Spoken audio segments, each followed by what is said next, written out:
लोगों को एक ऑफर नहीं मिलता और मैं कंफ्यूज थी मल्टीपल ऑफर्स के बीच में। And no, it was not luck या फिर आईआईटी डिग्री या फिर referral, it was a strategy. तो आज इस वीडियो में मैं वही स्ट्रेटेजी ब्रेक डाउन करने वाली हूँ कि कैसे मुझे मल्टीपल ऑफर्स मिला और क्या चीज़ें आप इंप्लीमेंट करके आप भी ऐसे ही मल्टीपल ऑफर्स क्रैक कर सकते हो, even if you are a fresher और career switcher. First is niche down strategy. अब लोग क्या करते हैं, मोस्टली जो स्किल सेक्शन होता है उसमें वो हर तरह की स्किल लिख देते हैं, उसको एक जनरल स्टोर बना देते हैं। But big companies specialist hire करना चाहती है, ना कि जनरलिस्ट। अगर आपको सब कुछ आता है तो ज़रूरी नहीं है उसको स्किल्स में लिखना। लोग क्या करते हैं कि HTML, CSS, C++, word document, Microsoft office, Photoshop, Java, Python सब कुछ लिख देते हैं। इससे हो सकता है कि आपको ATS स्कोर अच्छा मिल जाए, बट रिक्रूटर इंप्रेस नहीं होगा। रिक्रूटर को हर एक जॉब रोल के लिए स्पेशलाइज्ड प्रोफाइल चाहिए जो कि उस रोल से रेलिवेंट हो। अगर आपने सारे स्किल्स लिख दी तो ये पता ही नहीं चलेगा कि आप किस चीज़ में सबसे ज़्यादा अच्छे हो। तो अगर आप किसी भी रोल को टारगेट कर रहे हो, उसी रोल से रेलिवेंट जितनी भी स्किल्स है सिर्फ वही मेंशन करनी है।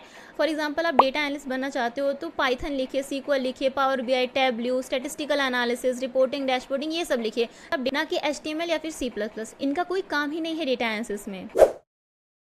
Next is pipeline method. अभी मल्टीपल ऑफर्स लक से नहीं मिलते, टाइमिंग से मिलते हैं। बहुत लोग गलती करते हैं कि एक इंटरव्यू दिया, अब उसकी रिजल्ट का वेट करते हैं, 2 हफ्ते लग जाते हैं, फिर उनको पता चलता है कि वो इंटरव्यू में सेलेक्ट नहीं हुए। ऐसा नहीं करना है। एक इंटरव्यू दिया तो उसके रिजल्ट का वेट ना करते हुए आपको अप्लाई करना है, जितना हो सके उतना ज़्यादा अप्लाई करना है, अपने इंटरव्यूज़ को स्टैक करना है। और अगर कभी आपको HR पूछे are you giving interviews in other companies, तो डरना नहीं है कि नहीं, हम सिर्फ आपकी ही कंपनी में अप्लाई किए हैं और आपकी ही कंपनी में इंटरव्यू दे रहे हैं। कॉन्फिडेंट बोलो, yes I am in the final stage in one company and preparing for the third round in second company. ये सुनते ही HR के दिमाग में आता है कि बंदा टैलेंटेड है, इसको दूसरी कंपनी ना ले जाए, तो वो क्या करेंगे, स्पीड अप कर देंगे प्रोसेस को। तो हमेशा इंटरव्यूज को स्टैक करना है, मल्टीपल ऑफर्स लेने हैं और काउंटर ऑफर से आप अच्छे हाइक भी ले पाओगे।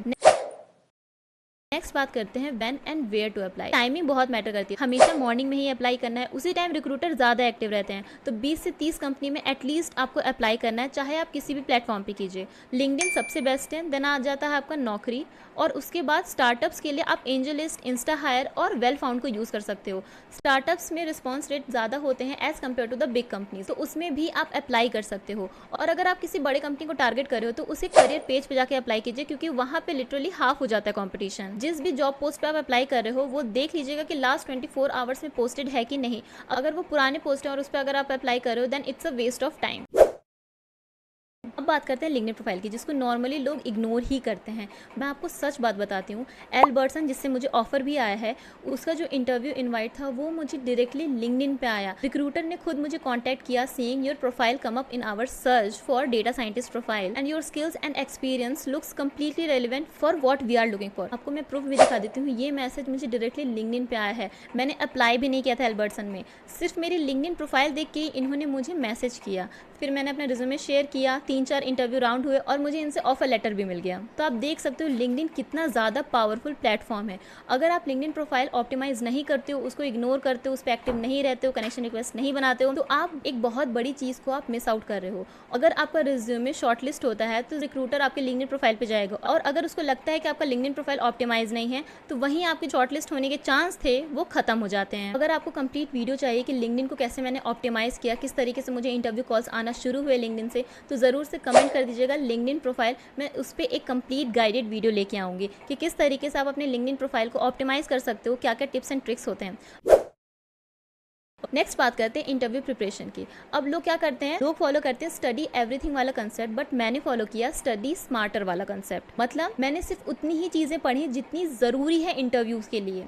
इंटरव्यूज़ किस तरीके का होता है, पहला आपका कोडिंग राउंड होता है, टेक्निकल राउंड होता है, बिहेवियरल राउंड होता है और HR राउंड होता है। इसमें जो क्वेश्चंस आते हैं वो मोस्टली जो क्वेश्चंस होते हैं वो रिपीटेड होते हैं। कोडिंग राउंड में अगर आप लीड कोड, हैकर रैंक पे पाइथन और SQL की प्रैक्टिस कर लो तो मोस्टली क्वेश्चंस उसी में से आते हैं, और मैंने भी प्रैक्टिस की। मोस्ट ऑफ द कंपनीज में लीड कोड के ईजी टू मीडियम वाले ही क्वेश्चन आए थे।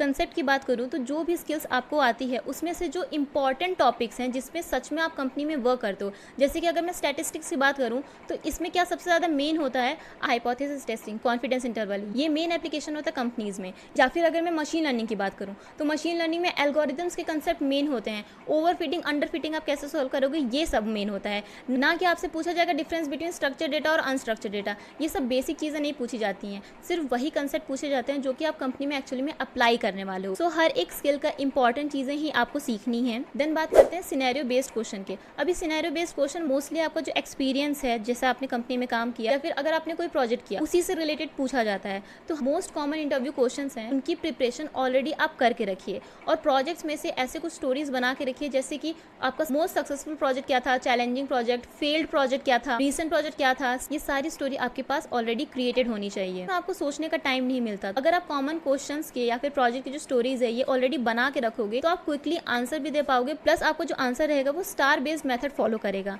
मैं भी अगर कोई भी मुझसे क्वेश्चन पूछा जा रहा है, हमेशा मैं स्टार मेथड ही यूज़ करती थी। हमेशा मैंने सिचुएशन बताया, प्रॉब्लम से शुरू किया, मेरा क्या टास्क था, उस पर क्या एक्शन मैंने परफॉर्म किया, क्या रिजल्ट आया, सब कुछ आपको हर एक क्वेश्चन के लिए फ्रेम करना पड़ता है।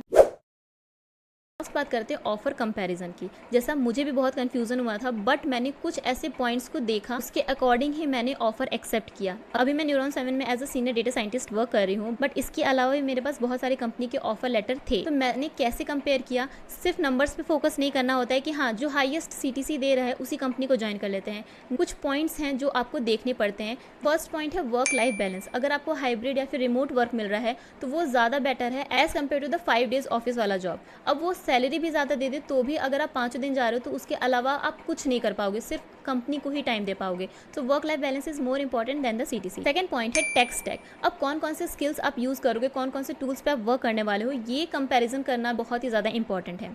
नेक्स्ट आ जाता है आपका इन हैंड सैलरी। सिर्फ टोटल सीटीसी नहीं देखना है, in hand salary plus other benefits आपको कौन सी कंपनी में ज़्यादा मिल रही हैं वो भी आपको चेक करना है। एंड लास्टली आपका नोटिस पीरियड। तो दीज आर सम पॉइंट जिसके बेसिस पे आपको ऑफर लेटर एक्सेप्ट करना होता है। नेक्स्ट वीडियो में मैं अपना रिज्यूमे शो करने वाली हूँ जो कि 30+ कंपनीज में शॉर्टलिस्ट हुए थे, even in the big MNCs like Microsoft, Amazon, Volvo, Mercedes Benz and many more. तो मेक श्योर कि आप चैनल सब्सक्राइब कर लें ताकि जब भी मैं वो वीडियो डालूँ आपको तुरंत नोटिफिकेशन मिल जाए। सो मिलते हैं नेक्स्ट वीडियो में। Thank you.